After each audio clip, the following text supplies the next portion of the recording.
విఫలమైన బయోస్పియర్ 2, ప్రపంచ శాస్త్రజ్ఞుల అంచనాలు తలక్రిందులేనని జోస్యం చెప్పిన బైబిల్,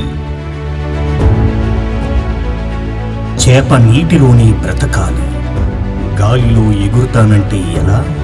పక్షి గాలిలోనే విహరించాలి, నీటిలో ఈదుతానంటే కుదురుతుందా?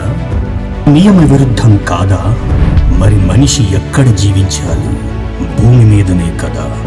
మరి భూమిని వదిలి ఇతర గ్రహాలలో బ్రతికేస్తానని ప్రయోగాలు చేసేస్తే అవన్నీ జరిగిపోతాయా?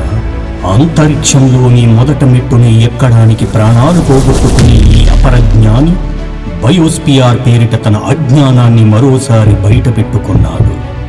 కారణం దైవజ్ఞానమైన బైబిల్ చదవకపోవడమే.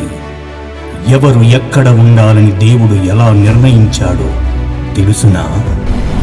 ఈ పచ్చని మైదానాలు, ఈ రంగుల వలయాలు, ఈరోజు మన కళ్ళ ముందు కనిపించే ఈ సువిశాలమైన ఈ భూగ్రహం నీలి సముద్రాలతో, పచ్చని మైదానాల అరణ్యాలతో, ఏమండి ఎడారి భూములతో తళతళా మెరిసిపోయి ఈ నేలలో ఏమీ లేదని భూమిని విడిచిపెట్టి పులిమేరలు దాటి నువ్వు పైకెళ్ళాలనుకుంటున్నావయ్యా. దేవుడు లోకాన్ని ప్రేమించాడండి. ప్రేమించి క్రైస్తవుల పాలిట కల్పతరువు లాంటి మహావేద గ్రంథాన్ని మనకిచ్చాడు.